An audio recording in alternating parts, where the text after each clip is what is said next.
Okay, so originally I planned this meta opening where I'm in Premiere and do some alternate timeline fourth wall break nonsense, but then I remembered my life is misery and that I have poor mental health and will now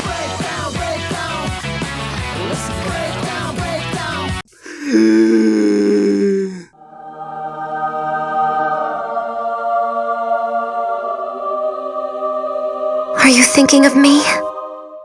Celica from Fire Emblem Warriors, is that you?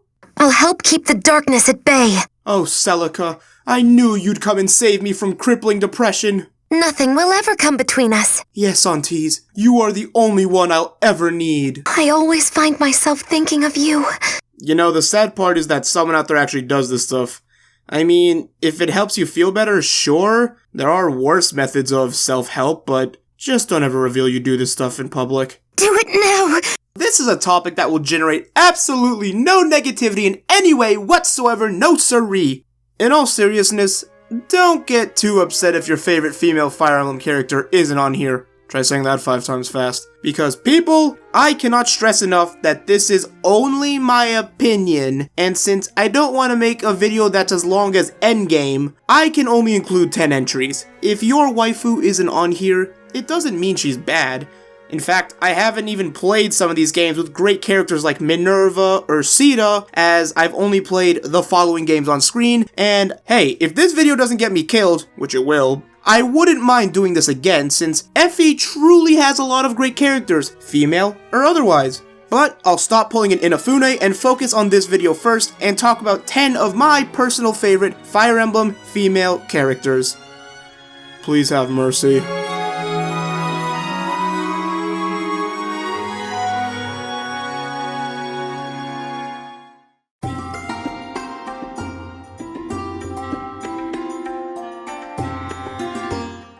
Alright, I am literally opening this video with a tie and... oh! I'm going to jail! I think I should explain my stance on... kawaii. Some people go gaga over it, others hate it, and I'm weird. I mean, there are times where outright cuteness will just win, as how do you hear Nino go... I'll do my best! And not go... aww. But... I'm the kind of person who finds cuteness in semi-unconventional ways, so while traditional cuteness is good, I prefer it mixed with other traits. We all know that Elise is a cinnamon roll, but I also like Delphia, who I swear looks like a chocolate-covered banana. Since sweetness is unavoidable at this stage, I'll start with the cinnamon bun, since I've talked about her before. Elise combines traditional cuteness with an admittedly cliche trope of wanting to be useful. Elise starts out as a healer, meaning she can't deal damage, so it's no wonder she has doubts about her role in the army when comparing herself to her promoted multi-weapon wielding siblings. She doesn't know she's promoted into a WMD, that is a weapon of magical destruction, which is also on a horse. But Elise's cuteness shines in her supports, which focus on her playful personality and her desire to be useful. This gives us heartwarming moments with her siblings as they help her realize that she is a major asset to the army, as she puts everyone at ease by being someone the army who want to protect. But Elise also knows how to wreck. You're going down, scumbag! Her supports with her allies expand on this, while also having some hilarious moments. Seriously, go watch Elise and Keaton's support to see how badly Elise has him wrapped around her finger through constant teasing, or watch her support with Ryoma, where in the A, they open with the crown lobster of Hoshido, making daisy crowns. Elise's design is also a high point for me, as I love her black, white, and pink outfit, which contrasts very nicely against her blonde hair with purple streaks, that she dyed because she wanted to be more like Camilla. Oh, come on, that's just precious. But with the cinnamon out of the way, I shall now devour this frozen, but I mean talk about Delphia. Don't you judge my decision to record on an empty stomach. Delphia is similar to Elise in many ways, in that they're both younger siblings who are magical powerhouses that completely outclass their inferior older brothers that lack social skills. Hey buddy, at least you didn't have incestuous undertones in your Japanese support. What disgrace. Delphia's support with Luthier is one of my favorites, as it is two siblings bickering at each other, pointing out the other's flaws, while neither one is 100% right. There's this one line that made this one of my favorite supports in all of Fire Emblem. You know better than anyone how I was born with a gift. It's not my fault they work twice as hard and only end up half as good.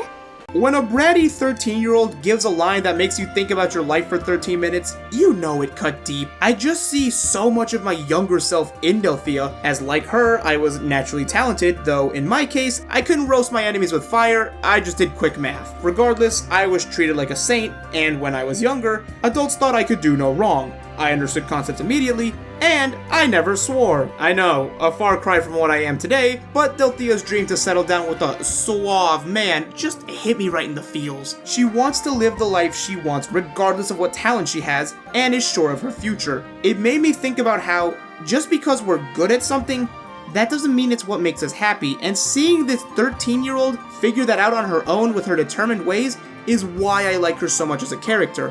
Also, the fact that she's one of the best units in Alms Path with some patience and grinding is a big plus for me, and her voice clips are golden. Just listen. No, it's rude to ignore nice people. So you don't count.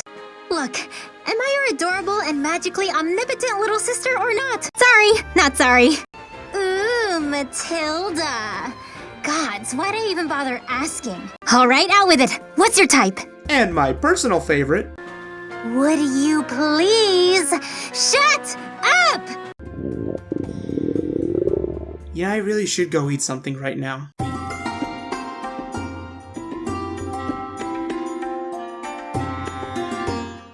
Echoes just has so many good characters. Seriously, every character in this game is a delight, which makes this list a little harder to make. So while I am fond of units like Claire, Matilda, and especially the Cheese Lover, I'm gonna talk about May da Bay. For starters, May's English voice actress is Cher Millet, and I am in love with her work as she's also Sita's VA, but looking outside of Fire Emblem, you'll learn that she's a fantastic voice actress who has voiced other top-tier female characters in games like A2 in Nier Automata, Makoto in Persona 5, and is even big in anime as she voices the big titty bit in Fairy Tail. Which one?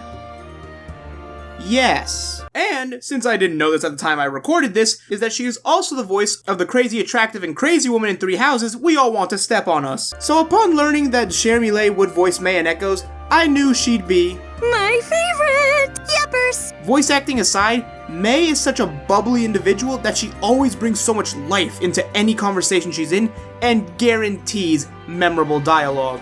May is not only one of Celica's best friends, but one of her most reliable allies in combat, as May is the classic glass cannon mage with high attack and speed, low HP and defense, and Big, hurdy lightning. she does lag somewhat in the mid-game, as those final levels right before her promotion are rough, but give her the right gear, and it'll be like Miller's pulling strings for her. However, in terms of actual characterization, May only has 2 supports because Echoes ran out of budget or something, I have no idea. But what we lack in quantity is made up for in quality. Her support with Celica shows how strong their friendship is, and the one she has with Bowie shows why they belong together. This support has May voicing her thoughts on fighting, showing that she confides in Bowie in a natural way. But that A support. Best Fire Emblem Confession gratis. It's not even a forced S support, it's just so good, listen to it. Oh, wait, what's that mean?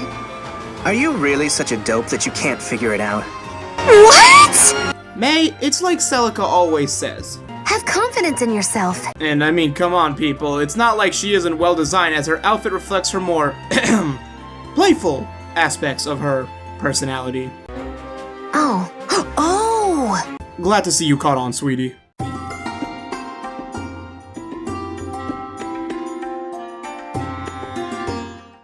Now we must travel to a kingdom so far away that it requires crossing the boundaries of space and time, as our next destination is the continent of Tellius. Now, which lovely lady am I going to talk about now? Wanna spar for a bit? No. Don't make me angry.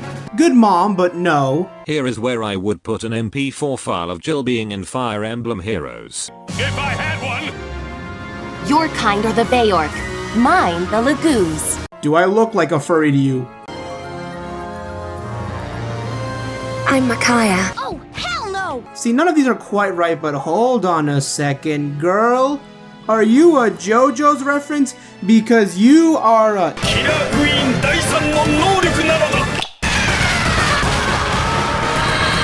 Elincia, if you were not done dirty by your games, you would be much higher. Elincia Rydell Crimea is a unique case, not just because she has a canon middle name, but because she plays two completely different roles in the game she's in. And speaking of Radiant Dawn, it's the events of this game that make me love her oh so dearly. Part 2 of Radiant Dawn is easily the best part of that game because of Elincia. The plot of Part 2 follows the aftermath of Elincia's coronation. 3 years have passed, and reconstruction has been anything but simple. People doubt Elincia's strength as a ruler. Ike left the noble courts, and revolution is brewing. With talks of Dane's liberation reaching Crimea, the people are unsure if the queen is ready to deal with a renewed Dane. In this part, you see revolution grow as Elincia tries to end the conflict swiftly and peacefully, but her actions aren't quite enough. The leader of the rebellion sends Elincia a lock of her best friend Lucia's hair. After a fan-favorite grueling battle, Elincia's gambit fails as Lucia is shown in front of her, ready to be hanged. What is with the strange obsession with nooses for Nintendo in the mid-2000s? Anyways, the queen is given a choice here. Does she surrender her kingdom to protect her friend? Or does she have to sacrifice her in order to ensure stability throughout the land? This is where Elincia shows her resolve by choosing to let Lucia die. This is where Elincia shows her resolve by choosing to let her best friend die in front of her in one of the most gruesome ways possible, in all honesty. Elincia understands the burden of the crown and knows that one life cannot be weighed against a kingdom, and on the spot swears to end insubordination by ordering her own royal guard to kill anyone who supported this revolution. Now, the Grail mercenaries show up at this point, but Elincia had no idea about this plan, so it doesn't actually take away from her character growth. In fact, this moment perfectly caps off Elincia's growth established from Path of Radiance, where she was just a sheltered girl who had to become the ruler of a kingdom, and in this short time of 3 years, I was stunned to see how much Elincia had changed, especially since it came after the dumpster fire that was the ending of Part 1's writing. All in all, Elincia is truly a queen worth serving.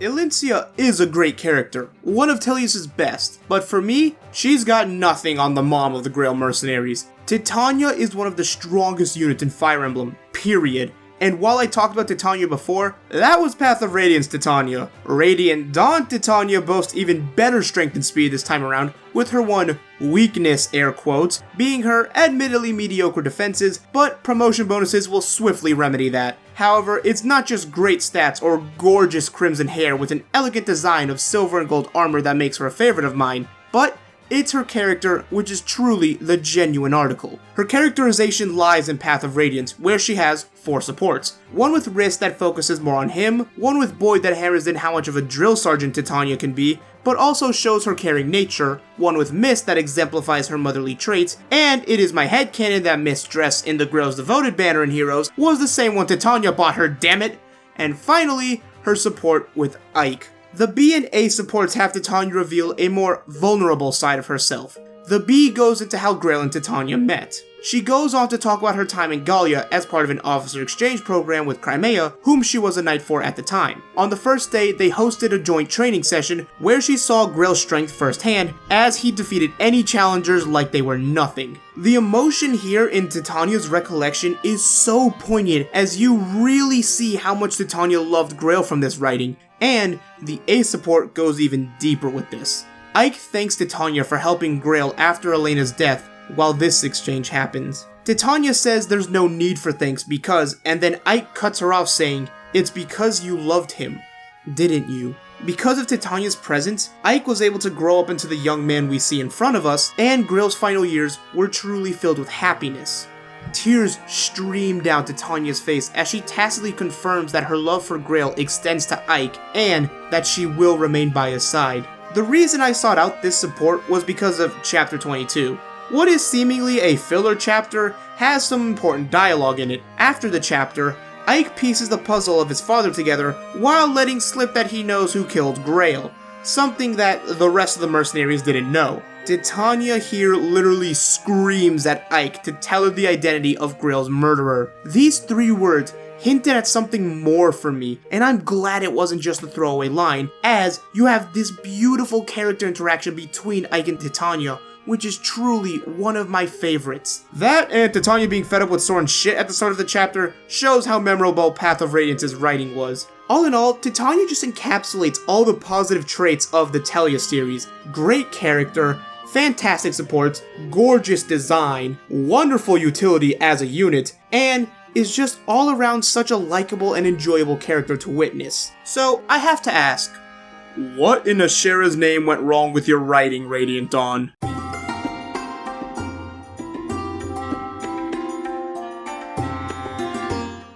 From one beautiful and powerful redhead to the next, we have Celica. Now, Celica was somewhat of a hard pick for me, as I really do like Celica. I mean, she's a fantastic unit in Echoes and Heroes, as I keep summoning her somehow, as she's the most merged 5-star exclusive unit that I have, although that will change once Brave Camilla comes out and I will acquire all the Camilla Emeralds. But until that day comes, I look at my +5 Celica with adoration. Celica is a character that has come under fire for many of her actions, like her hypocrisy at the end of Act 2, and her blatant stupidity in Act 4. Spoilers for Echoes from here on out. You have been warned.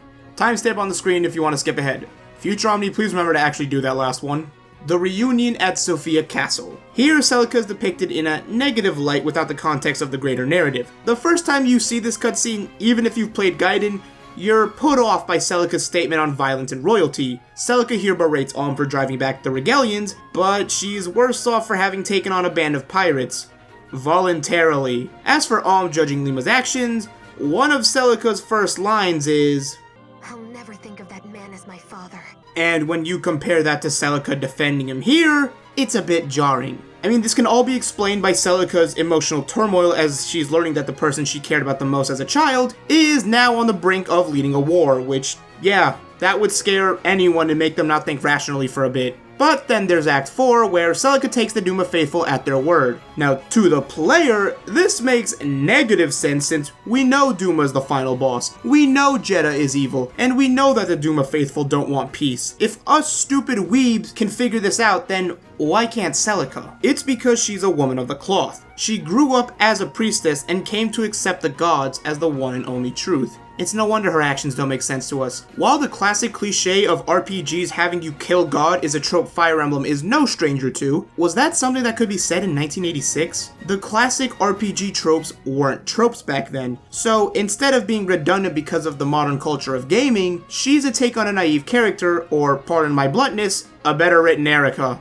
Once you look past the cliches we have come to understand, Celica makes a lot more sense as a character. Her resolve and reason for being is Milla, so when Celica doesn't trust her friends to help her, it makes sense. Her friends aren't gods, they're human. Even when Conrad, Celica's retconned brother, shows up, he can only do so much to help Celica by being the one person who can understand her exact situation because ultimately, he's a reminder of the burden that noble blood brings. Celica has relied on her mental fortitude to get through all the suffering she's endured. That has become her identity. As a secret princess who is a woman of faith, Celica has matured very early on, for even at a young age she has proven she has the strength to make hard choices. This brings us back to the Duma faithful who exploit Celica's best traits and turn them into her downfall. Celica's resolve is strong, giving her a self-sacrificing nature. Jeddah then has a massive advantage in dealing with Celica because he knows how valuable Alm is to her, which gives him a ton of leeway. But he also has Celica's friends, whom he can and does use against her. There's also Celica's piety, which I touched on before. The reason Celica follows Jeddah in the Duma Tower is because she doesn't think humanity can survive without gods. That is a world without a constant, beautiful harvest, which is something she cannot picture as a Zophian, and thus interprets anything else as ruin. That being said, they didn't really conclude her arc well, since because of Alm, she just suddenly believes in humanity. Yeah, this is why premonitions are bad. This is all a roundabout way of saying I really like Celica because she's human. Celica has endured so much, but she turned that pain into her motivation in life and deals with things in a very human way. I mean, it's not her fault she has plot armor since she doesn't really act like she does, but she's also representative of Milla's batshit insanity as she is the draconic deity in Fire Emblem, so this was inevitable for her. This results in Celica's character arc concluding in an admittedly forced matter. I'm mostly okay with this because Celica was the best designed lord at the time because seriously, Hidari did Naga's work on this game with his art style. Goodness Gracious, this man is so good.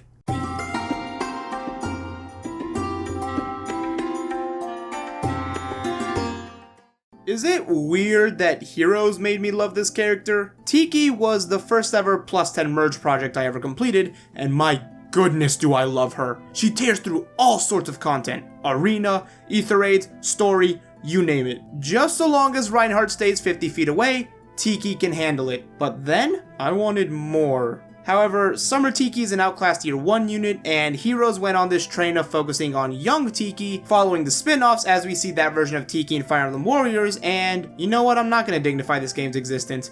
But at least Adult Tiki is the assist trophy in Ultimate, and unlike most of the new ones, she doesn't suck. But who really is the mysterious voice of Naga that has lived for millennia? Well, she's a wise person who cares about her friends and is an absolute freaking troll. Some of her supports, like the one she has with Anna, pure gold. Tiki threatens to devour Anna after being exploited for profit, causing Anna to lie about all the money she donates to charities like the People for the Ethical Treatment of Wyverns. 8-4 had some fun when localizing this one. There's also her B support with Seiri, where Tiki shows off a more childish side of her personality by giving a raspberry in response to genuine concern and subsequently force-feeding Seiri apples. But the funniest support by far is the one with female Robin, where Tiki is asleep for 90% of the support, which has Robin interrogate the napping dragon. The A support has Robin ask if Tiki loves Marth, to which Tiki responds by saying, Tiki is not home. Tiki's love for Marth is a common theme in her supports. It is indirectly revealed in these supports that Tiki did love Marth, but she couldn't act on it since, well, first off, Sita, but second, she couldn't handle losing Marth, which brings us to the other prominent themes in Tiki supports, loss and handling her near immortality. These themes are best explored in her supports with Lucina, Male Robin, and Na. Starting with Robin, the C support primarily focuses on how Robin reminds Tiki of the titular hero king. The B has Robin press Tiki on this claim, as Robin comments on how Crom, a literal descendant of Marth, should better resemble him, but Tiki clarifies that it was Robin's soul that seemed familiar. Robin has an aura of kindness around him that reminds Tiki so much of him that she calls Robin by her nickname for Marth, Marmar. In the A, Tiki apologizes for the confusion since her experiences in Shadow Dragon are similar to Robin's amnesia, and Robin admits he's okay with the nickname and even calls Tiki Tiki Wiki. Seriously, why isn't this the name of the Fire Emblem Wiki? Someone go fix that right now. In all seriousness, this is a cute moment that leads to a romantic resolution in the S support that feels very natural, and I hope you go watch it. Next, we have the Lucina support, which starts with Lucina wanting Tiki to rely on her more, and the two of them talking about how Lucina took Marth's name, but actually knows very little about Marth given...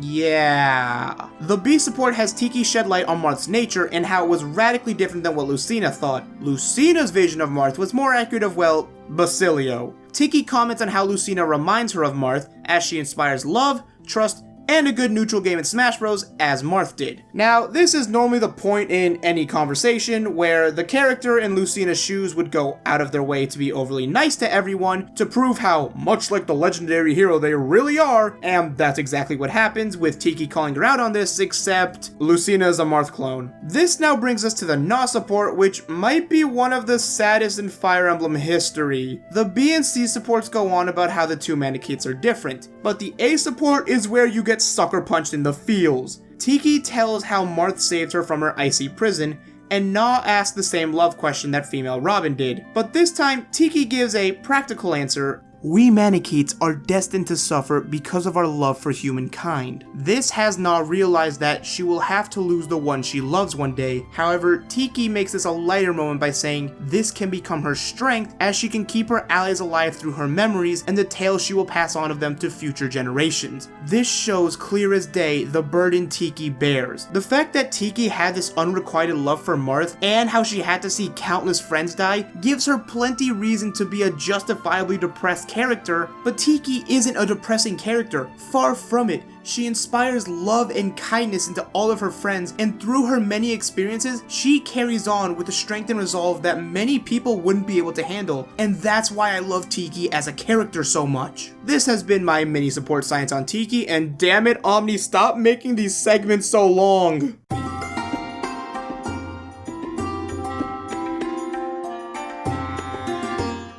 The legacy of Ostia is strong in Hector's daughter, as we learn that having Hector's blood makes you as much of a badass as he was. While Lucina doesn't share the Lord moniker as her father, we all know she's the true main character of FE6. I mean, she has about as much story relevance as Roy, but Lucina also has blue hair. Her father dies, she's the heir of the strongest nation aside from the kingdom we're fighting, and her faith in humanity directly clashes with Zephiel's daddy issues. Stat-wise, Lucina is admittedly mediocre starting out since she's a level 1 mage with 5 magic and 4 speed, but tomes don't weigh as much in FE6, so her speed is a bit better. She's still not doubling things that don't have 0 speed, but there is a side chapter right after she joins that is literally designed to level her up. And once you see Lilina's growth rate, you'll behold the mighty 75% magic growth she has. That's right, Lilina's magic growth is awakening levels of stupid. Okay, maybe not that high, but it's up there. Seriously, how did Hector, axe-wielding Hector, give birth to this WMD while Pent gave birth to... Now, some will say that Lucina has bad speed, or that her 20% skill growth means she can't hit things, but animatomes, unlike everything else in FE6, have fantastic hit rates, and her speed can vary, but I say Lucina's worth a few speed wings. I know I haven't talked much about her character, but it's a unit from FE6. I only have so much to work with, people. Lucina is gentle and somewhat naive, but her naivety comes from a place of genuine earnest. She goes out of her way to prove that there is good in people, even though, just like Tiki, she went through some shit. And she's just 15! I love nukes in my JRPGs, and when they're precious bundles of joy like Lina, then just like Hector, I'll do whatever it takes to protect that precious child.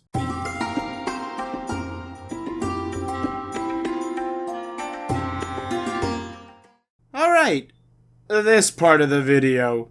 The reason this video took 6 months to make is here. This is the part of the video where I remind you that I have very basic tastes and that I'm not making an objective tier list. So who's ready to hear wins across the plane for the 50th time while a loser explains why he likes Lyn? Yeah, me neither, so I'll at least play some Xenoblade music instead. Let's get the obvious out of the way. Lyn's design shows why simple can be beautiful. She dons a sky blue dress to represent Father Sky and has long green hair and deep green eyes representing Mother Earth, both of which are the deities of her proud Sacaean heritage and reflect the plane she grew up in. As a character, Lyn is honest and trustworthy, unless it comes to the underbelly of society. Lyn's tribe was slaughtered by brigands, so understandably, she has a hard time showing her usual traits of loyalty and compassion to ones of the same ilk. However, Lyn's grudge is challenged in the story when they need to reach the Dread Isle, and pirates are the only ones willing to take them there. She doesn't like it, but she grits her teeth and begins untangling her troubled past.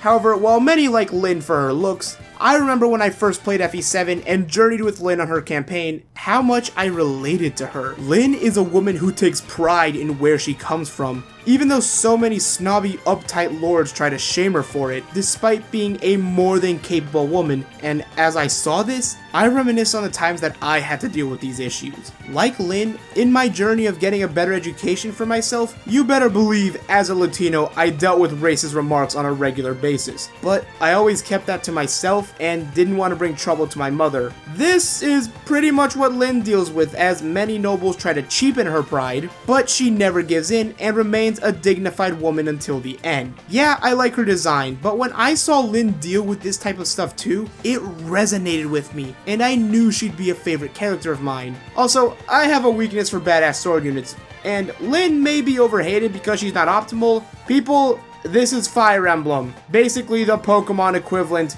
of strategy games. You don't need optimal strats in order to make it to the end.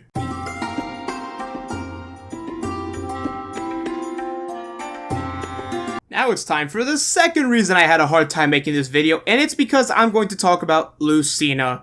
Lucina is a woman on a mission as she is on her future Trunks grind, as both of these characters were originally voiced by Laura Bailey and came from the future to make things right and avenge their dead parents. Some people say Lucina's dedication to preventing humanity's extinction makes her boring, but 14-year-old Omni was in love with her. Marth was this mysterious character who ended up being a woman and had a troubled past, but was willing to do anything to protect her family, friends, and anyone dear to her. However, Lucina isn't completely stoic, as that's just the mask she wears. This is usually the deciding factor when someone says if they like Lucina or not, as some people hate her awkward personality, and well, considering she's on this list, you know where I fall. When I first played Awakening, I was an incredibly socially awkward middle schooler who had no idea what he was doing. On top of what I dealt with before, I was also poor growing up, leading to me outcasting myself as I couldn't comprehend how people grew up in an environment of wealth and comfort, making me a pessimist despite my good fortune. But, like Lucina, I was determined to prove myself no matter what, and I was awful with people skills and still am just like she is. However, over time,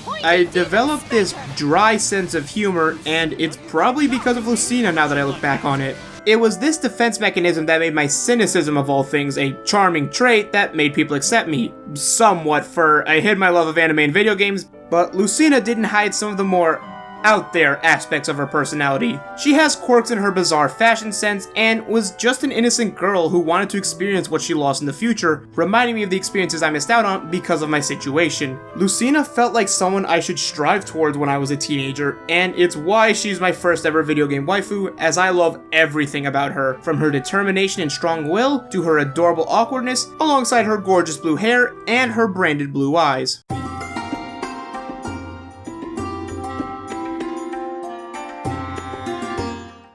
And now, you know what, I'm not gonna bother. I've talked about this character twice in the past, it's no secret I like her, and now I'm going to say that Camilla is my favorite Fire Emblem character. And if you want to know why, go watch the 2 other top 10s where I talked about her. Nothing has really changed since then, except me liking her more now, since I understand what having people hate you for being obsessed with something feels like. That, and me being more okay with the fact that, yeah, I'm kind of horny for liking Camilla so much, but I really don't care. If me liking a character for aesthetic reasons bothers you so much that you have to drop everything you're doing to remind me how trash my tastes are, then it must be nice to have that be what takes priority in your life, instead of something like worrying about where your next meal comes from, or whether or not you'll have a home next week. Anyways, this is the Omni Blade, and I am done. Hope to see you guys next time. Taking the coward's way out, I see. I'm sorry, what is going on here? You know what you're doing. Being lazy yet again. Refusing to put effort into something because you can't find the will to do it. What are you going on about? What even is this? I ended the video already. Do you think you have any form of strength? Power? Anything of value? What, are you my comments section? What the hell is this? You already know what I am. I am you. Your unfunny arid wit won't save you here, boy. Save me? Save me from what? You're just a PNG. I can delete you. Go ahead. Try. Alright, I just have to remove you from the editing software. Oh wait, I already edited this. What? Hold on a second. No, I didn't. I didn't do any of this yet. What's going on? I already told you. I'm you. Meaning that anything I've done has already come to pass. Oh my goodness, why did I look to the weirdest Fire Emblem ending and inspiration for this skit? I've enjoyed toying with you enough, Worm. Next I shall become whole by consuming you. Hey, past Omni? Now would be a really good time to use that cop-out you have written somewhere. Now, perish! Fine.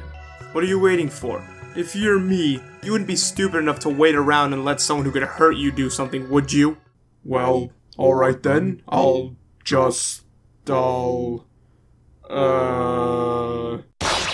Do exactly what I said you shouldn't do. And if we're going down the awakening path, I know what this means for me, but maybe it'll be the one time I do something right. No! No! No!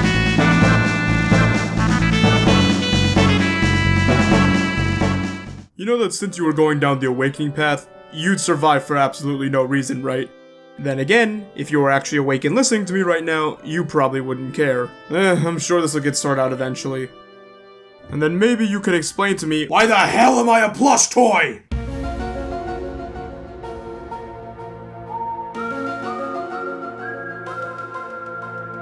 So, that was a thing. Yeah, I know it took me like 6 months to make this video, and I wanted to make it like a year ago, but a lot of things really kept me from doing it. Just being busy, having stuff on my plate, and just being scared of the reaction and the fact that I kind of wanted to pivot this into like me doing that thing where like bigger creators have like these little characters they do skits with. It's been a thing for like literally over a decade at this point. It's not a new concept, but it's just something I wanted to always try because I watched those people growing up and I just really wanted to be able to do it myself. So if it's really cringy, I know, but I don't know. I'm still new to this stuff. I hope you guys laugh at it at least and it gives you a good chuckle, if nothing else, for my horrible editing and that type of stuff. I originally wanted to do something more serious, but I was like, it's not gonna get taken seriously, so it'd be in vain. But yeah, 3 Houses is soon. This will be dated, but whatever. The date and hopefully my editing and stuff will date this video in general. And I inevitably intend to talk more about stuff in 3 Houses, and I plan to update all of this stuff in like my top 10s once 3 Houses comes out to see like what changes would happen. So I kind of want to use this video to mark as like the end of like a season 1 of my countdowns, because I'm moving on at a point in my life where things are changing, and just hopefully my content has grown since when I initially started this stuff. So yeah, I hope you guys will continue watching me. Hope you guys enjoyed this, and yeah, I hope to see you guys relatively soon because I do intend to get into the content grind again. I've taken enough time off to try and stall things out. I will get to doing a lot of content, especially with 3 Houses, so hope you guys are excited with me. Alright, see ya! For real this time.